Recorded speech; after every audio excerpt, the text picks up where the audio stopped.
Our last speaker is Dr. Marjorie Fuhjara from the Chicago Children's Advocacy Center. Thank you, Stephanie. That was great. Very concise. I don't really have that much more to add. This has been a spectacular presentation, and David and Tanya, what you learned in a year has taken me 18 years at the CAC to learn. I've probably evaluated 4,000 children over the last 18 years, all for sexual abuse. I'm part of the medical clinic, has a presence at the Advocacy Center. We all work collaboratively. I've known Emily for her 18 years there, and I'm very proud of the work we do.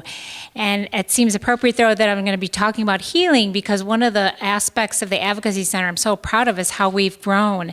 When the center opened in 2001 and the clinic opened, we had 3 therapists on staff. We now have 15 therapists. With the recognition that the investigation is only the beginning of the journey for families. And really, I regard the medical exam as part of the healing phase. Being able to tell a child or an adolescent, nobody can tell you've been sexually abused, because that is one of the worries that our survivors have, is that people are going to know that they're different and they've been sexually abused. And the message that I give to parents, kind of like Emily, is promoting the importance of counseling of some type.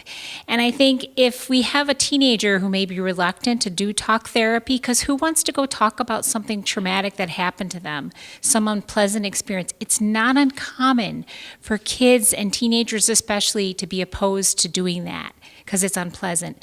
But I think it's essential for parents, because this is not talked about in the Brazelton baby book about how do you respond to your child who's been sexually abused. And the valuable thing that therapists who are experienced in dealing with sexual abuse can do is give you language for how to talk to your child.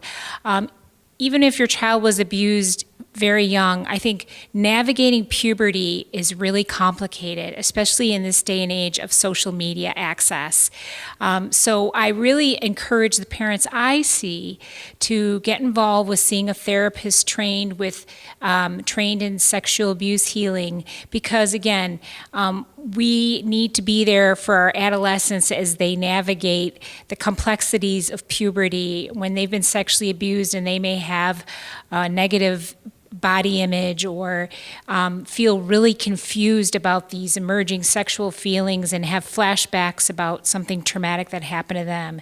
And again, no parent is equipped to know how to respond to that or how to help their child navigate those things. So that's something that the healing can do. I would also mention that there's a lot of research on the value of other therapies like yoga, meditation, African djembe drumming. There's evidence-based research that those things can help traumatized people heal. So that's something I've adopted when I talk to teenagers who are like, I'm not talking to anybody about this. Okay, well, would you consider taking a yoga class? It's about thinking about something else somebody would do, something that somebody's comfortable doing. Another thing that the Advocacy Center has brought in, as of today, we now have a facility dog.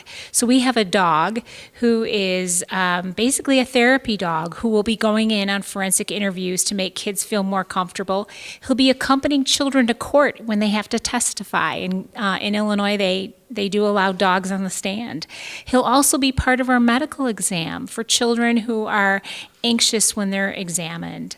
So I really think, again, that the thing I'm most proud of is working with people like Emily, people who are really passionate and committed. And does anybody remember what Mr. Rogers' mother told him what to do in times that are scary or times of crisis? Look for the helpers.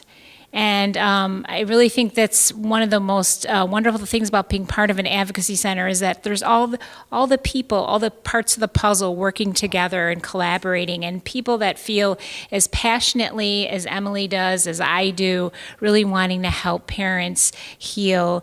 And again, to remember, again, Christy said this too, we have no control over the legal process, right?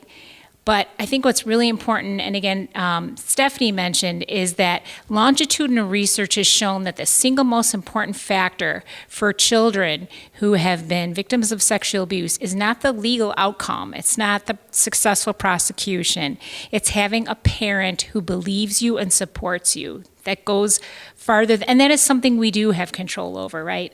So that should be somewhat reassuring.